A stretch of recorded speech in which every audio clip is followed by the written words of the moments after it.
Welcome. My name is Idris Kamoga, and I'm happy to have you once again. It's a pleasure that you are giving us your feedback on how to make this tourism business tutorial more better for you. We have a number of topics, of course, to guide you in. You've given us your submissions, and we'll be happy to digest probably on a weekly basis. We'll pick them up. And if you're out there and you have something that is bothering you, and as far as choosing business management is concerned, give us a call. Send us a message. You can as well give us your comments or your opinions in our comment section below to any of our videos. And I'm happy that everyone is learning from us. And it's encouraging to know that you are watching from wherever you are. That's a good one. So keep watching our tutorials. We are probably away from the academic thing and we are more into the practical thing. So if you really want to have step by step, the practical way, this is where you can have an opportunity to learn more about tourism as a business. We bring you today a very interesting topic, and we are asking ourselves what things you probably could have done before joining the tourism business. I've had a number of friends, you've joined the tourism business, and I've interacted with majority of our clients, even friends or colleagues in the industry. And somewhere you seem to have gotten lost, right? And we felt it's an opportunity to come and give you some of the things that you wish you could know before probably joining. And it's very important. Before you jump into something, right?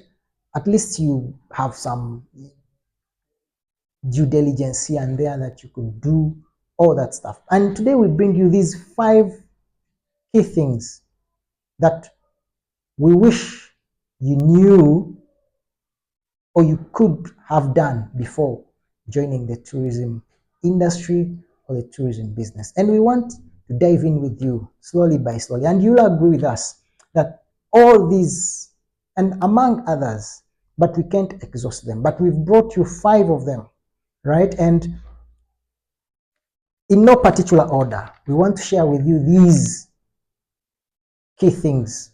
At least if you had known your success level right now, probably would have been at a different stage. And our first is identifying and understanding the right key market to target. Now, what disturbs everyone is most of us failed to understand or to target the right market. I've always said in a number of videos that we are selling to everyone. We are selling everything. One of the key examples that I always give to my clients that come to us in the consultation business, I always tell them that even when you sell pork meat to a Muslim community at the highest discounted rate ever, they'll never buy it. But what does that mean? It means you are targeting a wrong community, no matter how the product can be right? But if you target to sell pork to a Catholic community, price would not be an issue. Even when you sell it to a kilo, 20, 30, 40, $50, they will still buy it because it is part of them. Get me right? So if you do not understand clearly what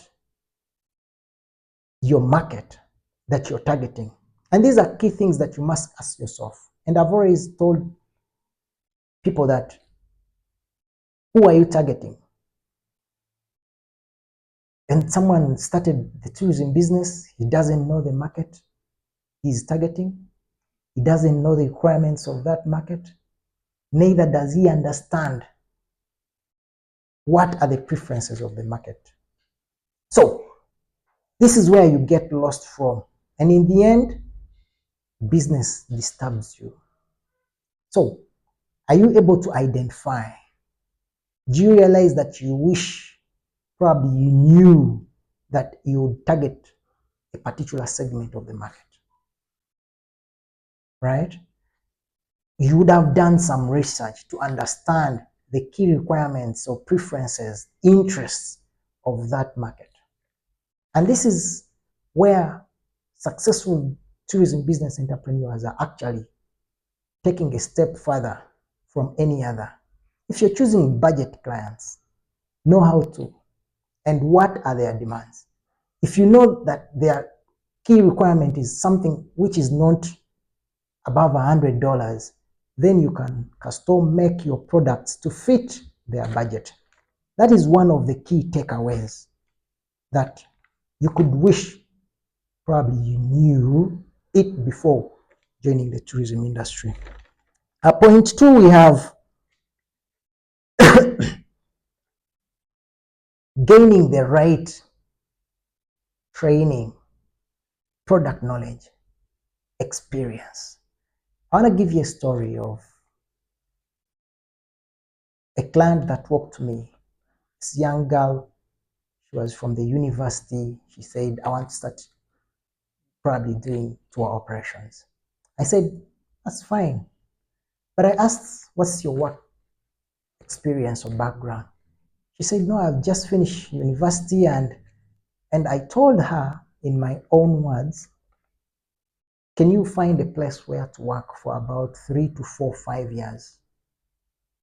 Then come back to me. And you see, I've always told you, when you start something, it's like a baby that has not breastfed. That business will be prone to diseases, like any other baby that has not breastfed, right? So work experience grounds you. Training grounds you. Product knowledge will ground you strongly.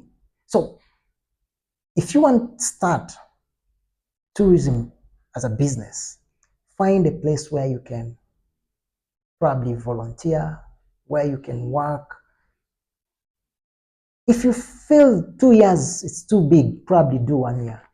Get the required experience, the required product knowledge. We're looking at you learning on job or learning most of the things in a practical sense. It makes sense when you learn into it. So upskilling, there are so many skills that you learn. See, it is shameful for a director, you don't know how to do an invoice, right? Because you've not gained any experience. You see, there are some skills that you'll need to learn. Web development, just basic. You can edit your web page, you can change the pricing, you can add an image, you can do a blog. Some of these you can do social media. These things you can learn on job, right? And it's very important. At least gain the required experience. Otherwise, stagnation of in growth will be manifested to your business because you never obtained the required experience, no product knowledge, no training. And it will impact negatively your business growth. Point three, would look at developing a 5-year action plan for your tourism business. Now, we've always said an action plan gives you a sense of direction, right? On how your company should transform. You could have an annual one, which is for 1 year. But when you are starting, we are saying probably you can come up with 3, 4, or 5-year action plan. And it's very possible. You must predict some activities along the way, what you should be doing in 2026, what you should be doing in 2027, what you should be doing in 2028. And these are things that you can actually submit to any partner or business partner that you're calling on board. It's very key, right? So a 5-year action plan will guide you. You see, we're not looking at growth or sales realization in 1 year. You can document all that in your 1 year. The second year, then you look at how you can start selling to the market. What are you advancing to in the third year? How are you progressing in the fourth year? And what would be your long-term achievement? And all these can come within the 5-year action plan program for. But I've already said, and I've always met directors, no action plan, not even for 6 months. You've started. You don't know what to do, how to do, and when to do it. That's a big mistake. So, don't you wish for those that started, and for those that have not started, please, better late. Right? So, you can start with a 5-year action plan program. The other point that we have here is connecting with industry players. Building a strong database. I have always told you, if you want to get business very fast, you must network, connect with all industry players. If you're tour operators, you need contacts of all hotels. You need contacts of all guides. You need contacts of car rental business, car hire, car rental service providers. You need experience providers. You need contacts of people on ground who are offering what. It's very important. It's very easy for you to get business when you have contact. I'll give you an example. A client can come to your inbox, probably going to do gorilla trekking in Rwanda. Do you have quick contact of, say, a certain driver in Rwanda who can do the pickup, drop?